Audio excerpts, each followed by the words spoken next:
Satu kali salah, kita seperti berhadapan dengan cermin. Cermin itu ada satu titik. Ini cermin. Cermin itu, Ustadz saya nggak suka cermin yang oval, yang bulat. Oke, kita ikuti seleranya. Cermin bulat. Satu kali berdosa, satu titik. Satu kali berdosa, satu titik. Satu kali berdosa, satu titik. Dosanya agak banyak. Sampai akhirnya hitam cermin itu. Kalau sudah cermin itu hitam, maka orang yang putih pun akan melihat wajahnya hitam di cermin. Hati menjadi hitam gara-gara dosa. Makanya begitu ada dosa sedikit, setelah dia dibersihkan, taubat. Ya ayyuhalladzina amanu, hai orang beriman, tubu ilallah, taubatlah kepada Allah taubatan nasuha, bersih sebersih-bersihnya, bersih. Pulang haji bersih. Datang tamu, ceritain kawan sekamar, shopping melulu, kotor lagi. Begitulah Allah Subhanahu wa ta'ala. Makanya yang sudah suci bersih jangan kau kotori. Suci bersih, begitu ada terasa sedikit, astaghfirullahaladzim alladzi la ilaha illa huwal hayyul qayyum wa atubu ilaih. Cermin ini bukan mau ngelihat yang tidak-tidak, tapi melihat diri kita. Ketika kita merasa diri kita bersih, tidak ada dosa, sesungguhnya saat itu kita sedang berdosa. Yang paling baik adalah melihat diri kita tempat segala silap, salah dan dosa. Ustadz Somad kan ustadz, ada dosanya? Ada. Masih digoda setan, setannya ustadz juga. Oleh sebab itu maka senantiasa merasa ini diri ini banyak silap, banyak salah, banyak dosa. Fisik, psikis. Tapi Allah Maha baik, maka dia buatkan obatnya. Aflaha, beruntung yang sudah membersihkan dari segala penyakit ini, lalu kemudian yang kotor-kotor tadi dibersihkan. Maka dibersihkanlah dia dengan cara orang yang takabur, sombong. Apa obatnya? Tawadhu. Takbur, tawadhu. Orang yang riya, memperlihatkan amalnya, apa obatnya? Ikhlas. Orang yang berkeluh kesah dengan segala macam ujian hidupnya, apa obatnya? Ridha. Ridha, menerima dengan tawakal. Ridha, melepaskan segalanya kepada Allah.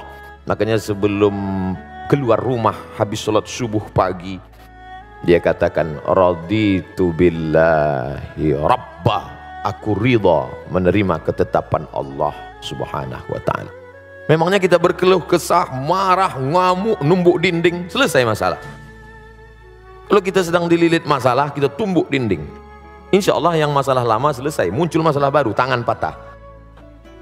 Makanya lepaskan segalanya, ambil air wudhu, siram gejolak api dalam hati tadi, angkat kedua tangan. Kalau kebetulan pagi sholat duha, Allah Akbar. Kalau kebetulan malam sholat tahajud.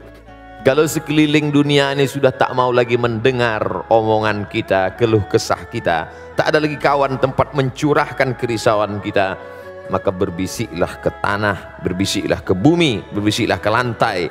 Malaikat-malaikat di langit akan melihat di tengah malam gelap itu ada satu rumah yang terang benderang. Itu rumah siapa? Rumah orang yang bertahajud. Besok malam dia lihat lagi, itu rumah siapa? Rumah tahajud. Besok malam dia lihat lagi bercahaya, itu rumah siapa? Rumah bertahajud. Malam berikutnya dilihat, kenapa padam? Masalahnya sudah hilang, dia berhenti tahajud. Kenapa ketika ada masalah baru kita mengadu kepada Allah Subhanahu wa ta'ala?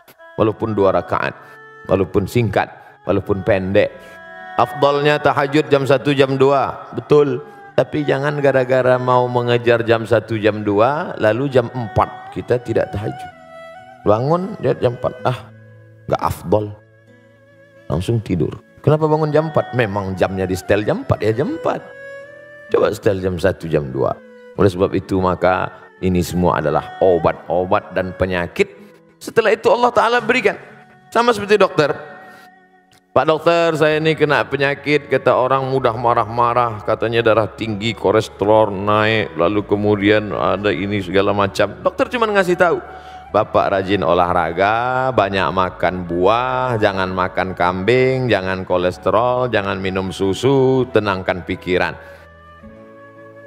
Ini obatnya, ini 1 hari sekali, yang ini dimakan setelah makan, yang ini dimakan sebelum makan, yang ini 3 kali. Habis itu terserah. Dokter tidak maksa, kamu harus, enggak, silakan. Kalau saya nggak mau makan ini, terus saya makan ini, makan ini, nggak mau makan obat, silakan aja, mati cepat. I'malu ma syi'tum, lakukan apa yang kau mau. Tapi ingat, Allah Subhanahu wa taala Maha melihat. Yang melihat kita bukan CCTV, yang melihat kita Dia. La ta'khudhuhu sinatun wal naum. Dia yang tidak mengantuk dan tidak tidur. Makanya ketika nanti imam membaca ayat ini, wa nafsin wa ma sawwaha fa alhamaha fujuraha wa taqwaha qad aflaha man zakkaha wa qad khaba man dassaha. Oh, ini yang kami kaji kemarin.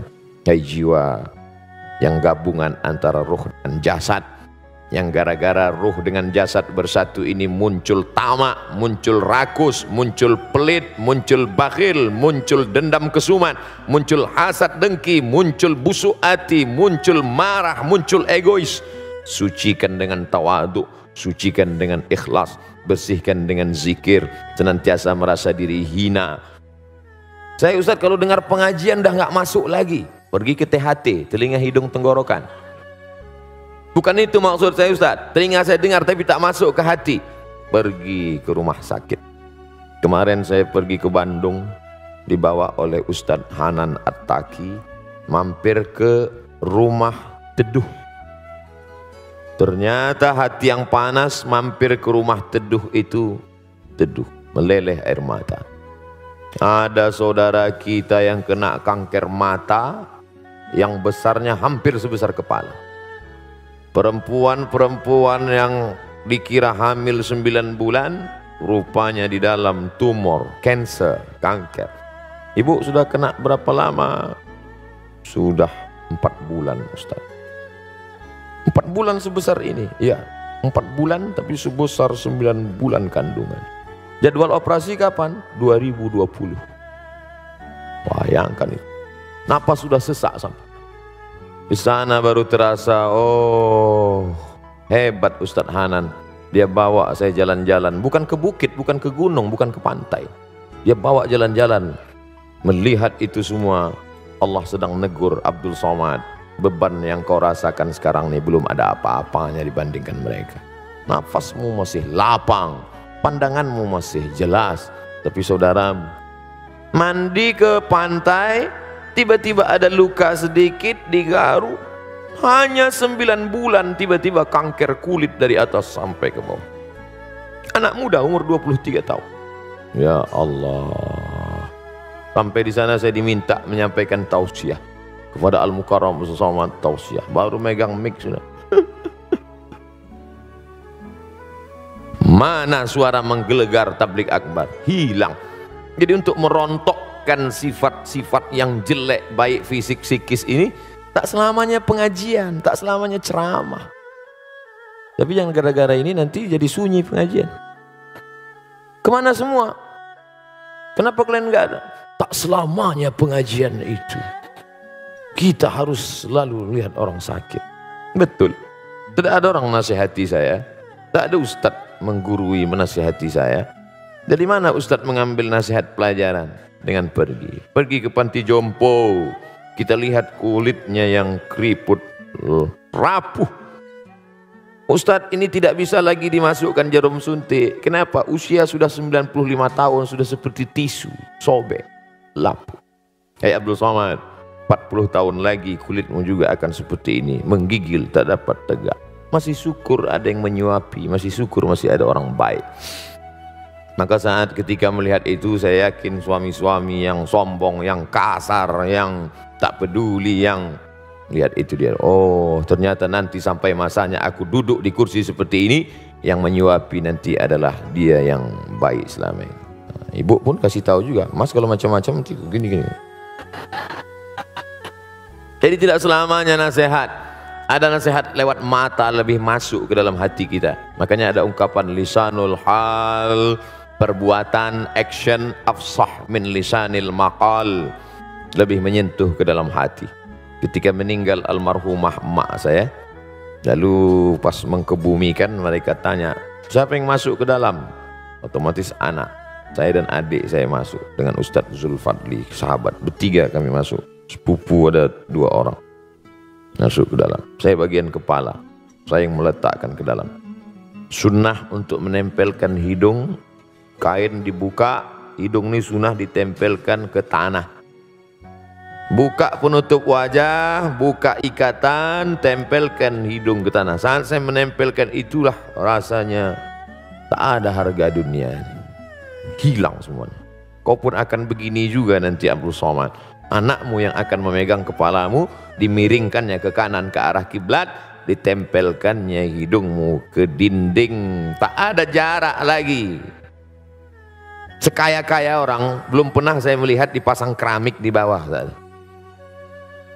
Nanti kalau saya mati posong keramik, posong marmer supaya hidung jangan mencium tanah. Enggak, tetap ikut sunnah, diciumkan hidung ke tanah, menghadap ke arah kiblat, miring.